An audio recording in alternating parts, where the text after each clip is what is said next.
Ayan, namumunga na ang aking tinanim na wing beans. Meron na siyang bunga. Namumunga na rin yung sitaw. 2 months after planting.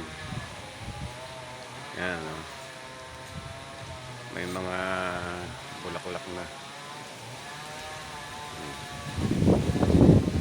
Kaya lang itong isa, medyo pangit yung lupa, kaya hindi siya nakalago.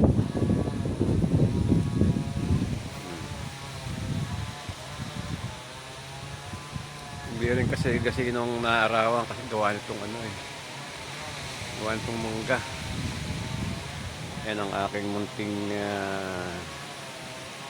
taniman. May bulaklak na rin yung palaya. Halo-halo na mix.